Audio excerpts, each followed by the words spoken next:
Halo semuanya, selamat datang di sesi bedah materi kita kali ini. Pernah nggak sih Anda membayangkan gimana suatu tindakan yang awalnya cuma kebiasaan biasa, tiba-tiba bisa berubah jadi hukum yang mengikat seluruh dunia?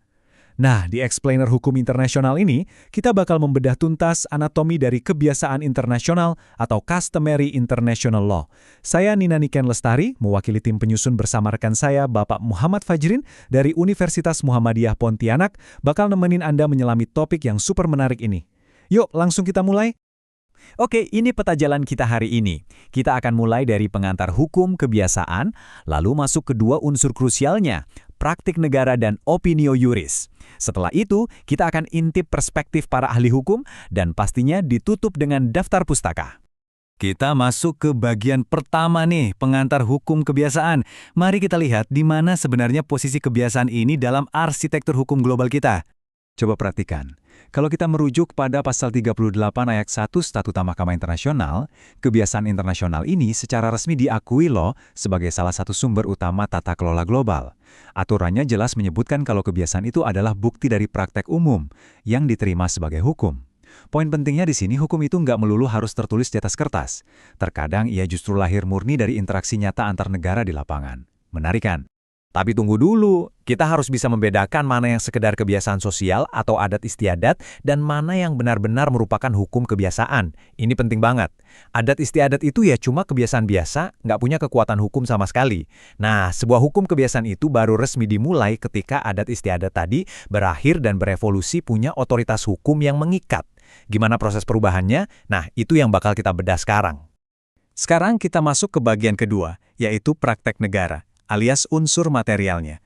Sederhananya, ini adalah realitas fisik tentang apa yang benar-benar dilakukan oleh negara-negara di dunia nyata. Seorang pakar hukum ternama, J.L. Brierley, pernah bilang sesuatu yang sangat pas untuk menggambarkan konsep ini. Beliau merangkum praktik negara sebagai apa yang dilakukan oleh negara-negara dalam hubungan mereka satu sama lain. Sesimpel itu. Tindakan-tindakan inilah yang jadi bahan baku utama pembuat hukum kebiasaan. Ibaratnya, tanpa tindakan nyata, ya nggak bakal ada hukum kebiasaan. Sama sekali. Tapi ingat ya, nggak semua tindakan bisa otomatis dibilang sebagai praktek negara. Ada syaratnya nih, tindakannya nggak boleh cuma acak atau sesekali doang. Ia harus konsisten, seragam, dan diulang terus-menerus dalam rentang waktu yang wajar. Dan yang paling krusial, harus meluas dan diakui secara umum oleh banyak negara. Jadi, kalau cuma satu atau dua kejadian insidental, ya jelas belum cukup untuk memenuhi unsur material ini.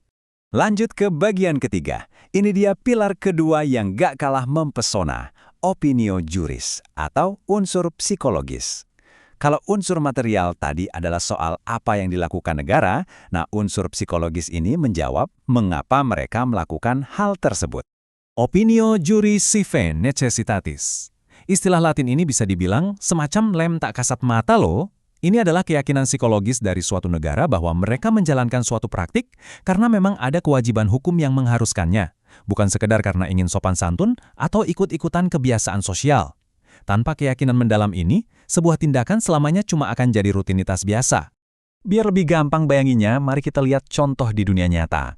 Bayangkan sebuah negara menggelar karpet merah untuk menyambut kedatangan diplomat asing. Itu murni kesukarelaan dan kesopanan kan? Nggak akan ada negara yang dihukum cuma gara-gara lupa nggelar karpet merah. Tapi coba bandingkan dengan aturan menghormati kekebalan diplomatik. Suatu negara nggak menangkap diplomat asing bukan karena mereka pengen bersikap ramah, tapi karena hukum internasional secara tegas mewajibkan mereka. Nah, itulah wujud nyata dari opinio juris yang sedang beraksi. Di bagian keempat ini, mari kita pertajam analisis akademik kita dengan melihat langsung bagaimana para pemikir hukum merumuskan persimpangan antara unsur material dan psikologis. Georg Schwarzenberger misalnya. Beliau sangat menekankan bahwa sekedar mempraktekkan kebiasaan umum itu nggak cukup. Sebuah negara harus melakukan praktek itu sambil benar-benar mengakui dan menerima bahwa ada kewajiban dan konsekuensi hukum yang mengikat di baliknya. Jadi harus ada kesadaran penuh. Membangun dari gagasan tersebut, Ian Brownlee merumuskannya dengan lebih terstruktur ke dalam 4 kriteria yang ketat. Beliau memecah unsur material jadi 3 bagian, lamanya waktu, keseragaman atau konsistensi, dan seberapa meluas praktik itu. Lalu, sebagai pamungkasnya di nomor 4, wajib ada unsur psikologis atau opinio juris tadi. Keempatnya ini benar-benar paket lengkap yang nggak bisa ditawar. Nah, dari kacamata pakar hukum kebanggaan Indonesia, Profesor Mochtar Kusumaatmadja, penegasannya juga sangat kuat.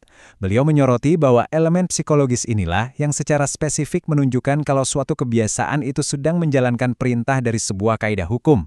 Ini yang jadi garis pemisah yang sangat tegas antara perbuatan yang murni sukarela dengan perbuatan yang emang tunduk pada hukum. Masuk ke bagian kelima, daftar pustaka. Tentu saja, sebagai bagian dari tradisi akademik yang solid, kita perlu memvalidasi dari mana fondasi pemikiran ini berasal.